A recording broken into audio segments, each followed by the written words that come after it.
Olá, tudo tranquilo? Aqui quem fala é o professor Davis Poço de Biologia e chegou o momento da gente resolver esta questão do Enem 2023. Olha só, ela fala: a leishmaniose visceral é uma zoonose causada por um protozoário do gênero Leishmania, que é encontrado em diversos tecidos. Ela é transmitida ao homem de forma indireta, por vetores do ambiente doméstico. O cão é considerado um importante hospedeiro desse protozoário, podendo ou não apresentar os sintomas da doença, como perda de peso, anemia, ferimentos na pele, diarreia, conjuntivite e insuficiência renal.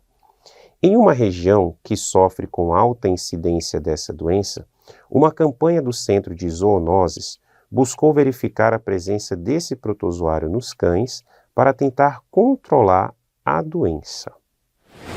Bem, antes da gente passar para o comando e para a resolução, ou seja, analisar as alternativas e encontrar a correta, eu queria conversar um pouquinho sobre essa protozoose, né?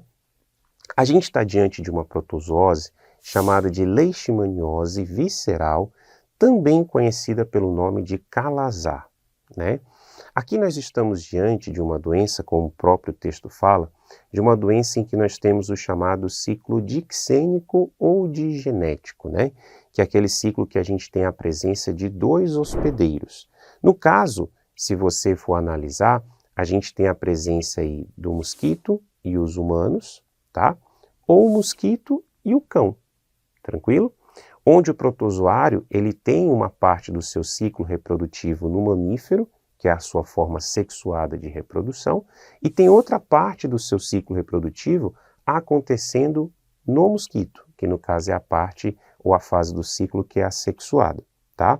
Então, a gente tem aqui, como o texto fala, a gente tem a presença de um protozoário que pertence ao gênero Leishmania. A gente tanto tem o Leishmania chagas, como a gente também tem o Leishmania donovani, tá? Então a gente tem essas duas formas. E o mosquito envolvido nessa transmissão é o mosquito palha. Então esse mosquito palha, ele pode, por exemplo, picar o cão, tá? E aí, como o texto fala, o cão pode ou não apresentar sintomas, mas quando esses sintomas aparecem, são bem severos, o cão fica extremamente magro, tá? Ele tem aí uma série de quadros sintomáticos, como por exemplo a perda, né, de peso, como eu falei, ele começa a desenvolver problemas renais, tá? Tem problemas associados à falta de apetite, né, como eu disse. Em algumas situações, isso pode levar, né, a um quadro que é tão visível que aí o dono se preocupa. Normalmente, quando esse cão, né, ele é um cão que apresenta um tutor, o tutor acaba levando a uma consulta, acaba se fazendo teste diagnosticando a leishmaniose e o cão, então, normalmente, né, ele é sacrificado ou, se tiver condições, ele também pode ser tratado, tá certo? Mas a presença do cão infectado acaba se tornando uma situação de saúde pública. Quando isso acontece com cães que não têm tutores, né, que a gente chama popularmente de cães em condição de rua, esses animais, então, eles são levados para os centros de zoonose, lá eles são sacrificados, porque eles passam a ser um reservatório do protozoário, tá? Mas, professor, agora, como é que eu posso fazer aí a prevenção, né? Existe a prevenção no cão, só que isso tem um custo, né? Que é fazer o processo vacinal, tá? Mas para nós a melhor medida é você evitar o contato com o mosquito. Então, se você está presente em um local onde esse mosquito ele é comum, né? Que é o chamado mosquito palha, é importante que você faça a proteção.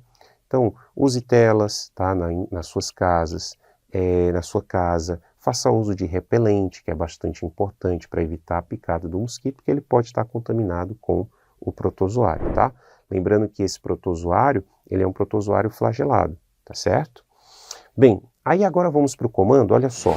Em qual material biológico dos cães a presença desse protozoário representa risco de contaminação dessa zoonose? Ora, se o cão é um reservatório e o mosquito, ele pica o cão e pode transmitir para a gente, esse mosquito, no caso a fêmea, ela é uma fêmea hematófaga, ou seja, ela se alimenta de sangue. Então, se o protozoário estiver no sangue dela, circulando pelo sangue dela, o que acontece? O mosquito pode picar a pessoa, né? No caso aí, estamos falando da transmissão do cão para o humano, ele pode picar o cão contaminado, sugar aquele sangue contendo o protozoário e transmitir para o humano. Então, nesse caso, a nossa preocupação é justamente a presença do protozoário no sangue do cão. Por isso, a alternativa correta é a D, tá certo? Então, esse é o tema da questão. E é uma temática bastante importante, já que a leishmaniose está bastante presente em certas regiões do nosso Brasil. Tranquilo? Continue mandando ver nos estudos. Um forte abraço. Tchau.